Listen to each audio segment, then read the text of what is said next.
लगातार हो रही छापेमारी के बीच पीएफआई ने अपना पुराना ठिकाना बदलकर जो उसका ऑफिस था शाहीन बाग का, एक दूसरा ऑफिस खोला था जो जेड अपार्टमेंट पर है, और उसको भी एजेंसीज ने सील कर दिया है।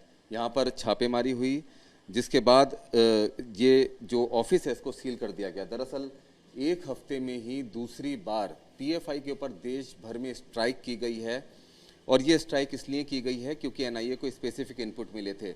इससे पहले एनआईए को जो इनपुट मिले थे उसके आधार पर ऑपरेशन ऑक्टोपस किया गया था, और 12 से ज़्यादा राज्यों में छापेमारी करके पीएफआई के 106 से ज़्यादा कैडर, अधिकारी और उसके पदाधिकारियों को गिरफ्तार किया गया था।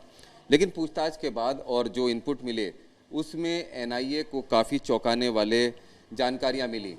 सूत्र बता रहे हैं कि समय बेहद ज़्यादा कम था, इसके लिए 8 राज्यों में जहां पे पीएफआई का कैडर है वहां पर जो लोकल स्टेट पुलिस है उसकी मदद ली गई, क्योंकि एनआईए के लिए इतने कम समय में सभी ठिकानों पर छापेमारी मारना मुश्किल था।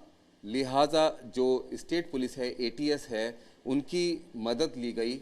जो इनपुट मिले थे उसके मुताबिक पीएफआई का जो ये दिल्ली का ऑफिस है यहाँ से काफ़ी कुछ ऑपरेट हो रहा था, और इसी वजह से दिल्ली में भी इस ऑफिस से जुड़े हुए अलग अलग जगहों पर, चाहे वो निज़ामुद्दीन का इलाका हो या फिर सराय काले खां का इलाका हो, नॉर्थ ईस्ट दिल्ली हो, शाहीन बाग हो, जामिया हो, 30 पीएफआई के सक्रिय सदस्य यहाँ से गिरफ्तार किए गए। दिल्ली से उनको पकड़ा गया है, जिसके बाद एजेंसीज ने इस ऑफिस को सील कर दिया। दरअसल ये शाहीन बाग का इलाका है जहाँ पर ये पीएफआई का ऑफिस है, और जो एजेंसीज हैं उन्होंने यहाँ पर छापेमारी की।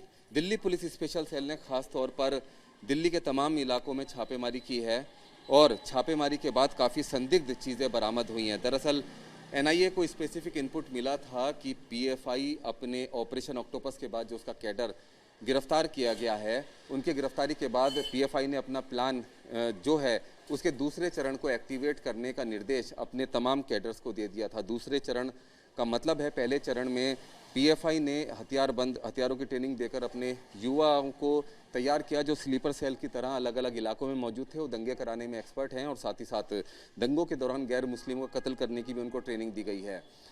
वो निर्देश के इंतजार में थे और उन सभी को निर्देश दे दिया गया था, और इस बार दंगे कराने की साजिश थी। अयोध्या, काशी, मथुरा जैसे संवेदनशील स्थानों पर जो है वो हमला कराने की प्लानिंग थी, ताकि धार्मिक सौहार्द बिगड़ सके और दंगे हो सकें। साथ ही साथ दिल्ली को दहलाने की भी साजिश थी।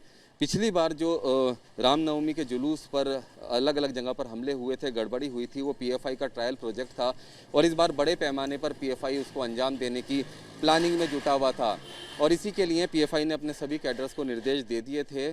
दंगे कराने का सामान भी, ऐसा बताया जा रहा है, जो सूत्र बता रहे हैं, इकट्ठा कर लिया गया था, हथियार भी इकट्ठा किए गए थे, और नवरात्रों के दौरान अलग अलग जगह पर सांप्रदायिक तनाव बढ़ाने और दंगे करने की प्लानिंग थी। साथ ही साथ पीएफआई के निशाने पर हिंदूवादी नेता, आरएसएस और बीजेपी के नेता भी थे, जिनकी टारगेट करके उन पर हमला करना था, और इसके लिए रैकी भी की गई थी। जो आरएसएस है उसकी दशहरा यात्रा की पूरी रैकी कर ली गई थी, पूरी जानकारी जुटा ली गई थी। एनआईए को इनपुट मिला था, और समय रहते एनआईए ने स्टेट पुलिस के साथ रियल टाइम में इस पूरे इनपुट को साझा किया। कंट्रोल रूम से एनआईए से तमाम जो ऑपरेशन है उसको रेगुलेट किया जा रहा था और उसको सुपरवाइज किया जा रहा था। 8 राज्यों में अलग अलग जगह पर छापेमारी की गई है। अब तक 180 से ज़्यादा जो पीएफआई के पदाधिकारी और जो उसके स्लीपर सेल नेटवर्क से जुड़े हुए लोग हैं उनको पकड़ा गया है। इस मामले में अभी और भी गिरफ्तारियां होंगी, लेकिन ये साफ है कि एनआई ने ऑपरेशन ऑक्टोपस के बाद एक हफ्ते में ही दूसरी कार्रवाई करके पीएफआई के पूरे मंसूबों पर पानी फेर दिया है और देश को एक बड़ी गड़बड़ी से बचा लिया है। वीडियो जर्नलिस्ट संजय शर्मा के साथ रुमान उल्ला खान, न्यूज़ नेशन, दिल्ली।